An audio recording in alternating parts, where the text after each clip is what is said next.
You're cooking. Well, it's not every year Nikki gets an A+ for English. Nikki, the woman who thought a vowel was a small furry animal. Mr. Gilbert thought her work was excellent. Oh, that old lech, what does he know? He spends all the time ogling over the girls and brushing up against them and drooling over them and... Nikki? Listen, pew face, I worked hard for that A+. Do you know how many times I had to lose his chalk down my cleavage? It's not fair. I don't get an A+ for showing off bits of my body. No, word round school is you do it for free. Oh, come on, you two. We're butlers. How often do we get to be happy? Oh, Nikki, I'm so proud of you. I remember your first day at school.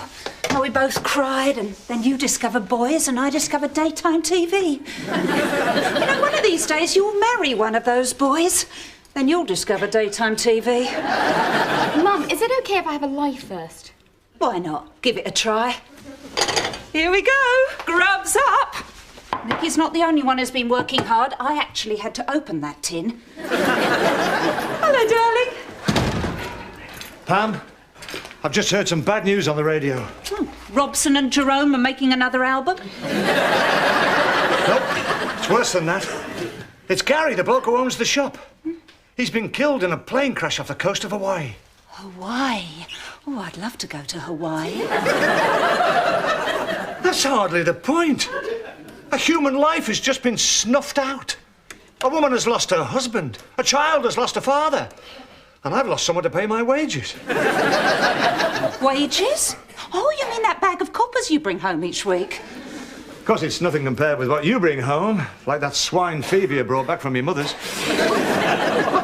I could end up unemployed. How am I going to pay the bills? Well, we could always blackmail Mr. Gilbert, the English teacher. I mean, how much is Nikki's honour worth?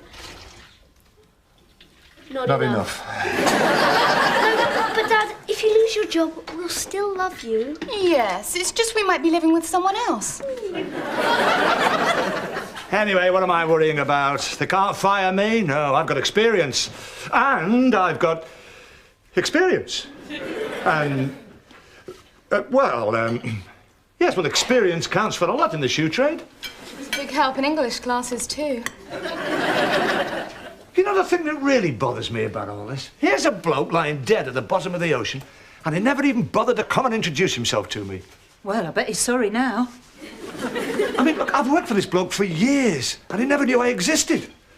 I think I deserve some recognition. Everybody needs a pat on the back now and then. What about me? I'm talking about people who work. Do you think we should send something to the family? Yeah, how about some scuba gear and a body bag?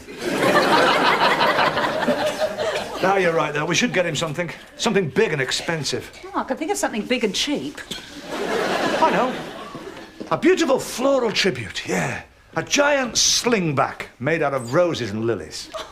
Ted, you never even met the man. Well, that's the whole point, isn't it? When they see my present, they'll remember Ted Butler. Oh, well, if you want that, why don't you just send them your socks? Mum, how do we know this tuna isn't Dad's boss? We don't. Just eat. I'm going to call the forest now. You know, all this talk of death makes me think. I mean, one minute the breadwinner's there, sitting next to you on the sofa, and the next minute he's gone, never to return again. Makes you think. Death isn't all bad, is it?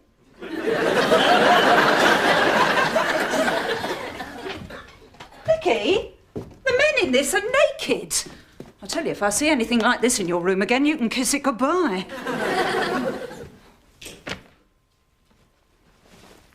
Hello.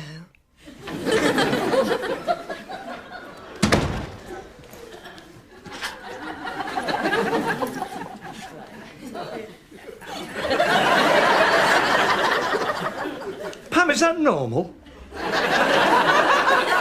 Not in this house, sweetheart. Well, I've sent the flowers. I've sent so many flowers, he'll forget all about Gary. Do you ever think of sending me flowers? Why would I do that? You're alive. Anyway, they should have been delivered by now, so stay off the phone. The family will probably call any minute. Where are you going? Phone Mr. Gilbert. Oh, no, you're not. Please promise to get me a GCSE in exchange for 3 minutes of heavy breathing. I think it's a fair deal. I don't care. The phone is out of bounds. But, Daddy, this is my education we're talking about. A chance of a qualification. My future could depend on this. I'm sorry, but the phone is for important business. Like receiving calls from Gary's pathetically grateful family. What if they don't call? Oh, they will.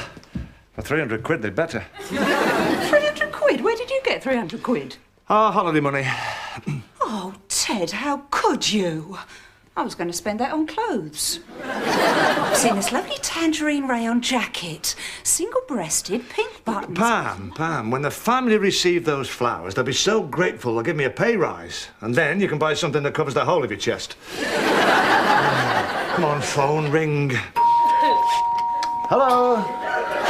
It's the doorbell, Ted. Well, answer it, I'm on the phone.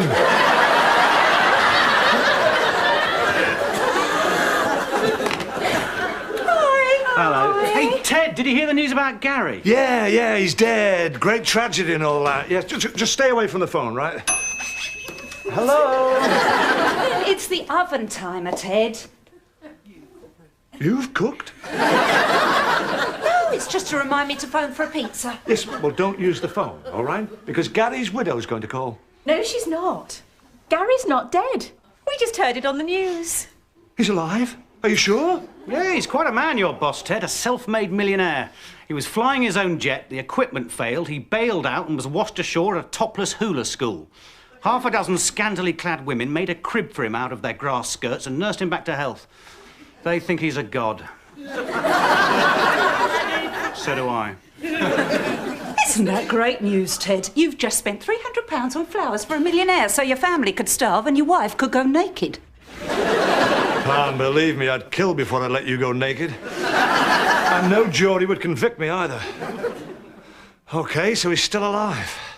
So, when he sees the flowers, he'll see how much I care, and I'll still get my pay rise. Yes, this'll be the best 300 quid I ever spent. I don't think he'll see your flowers, Ted. Apparently, the family sent all the flowers to his favourite charities. Oh, well, I hope they sent some to the poor and stupid home, because that's where we're going to be in a few years' time. We're not going to live with your mother. Look on the bright side, Ted. At least Gary's not dead. Yeah, how selfish. After all the trouble I went to. All I wanted was some recognition. Now, not only is Gary not dead, he still doesn't know I'm alive. Sometimes at night, I'm not sure if you are either, but then you burp. Ha, ha, ha. It's like being married to Ken Dodd. Without the looks. Don't you people understand what I'm talking about? I work for a bloke who wouldn't spit on me if he saw me. Oh, Ted, don't be so hard on yourself. I'm sure he'd spit on you if he saw you.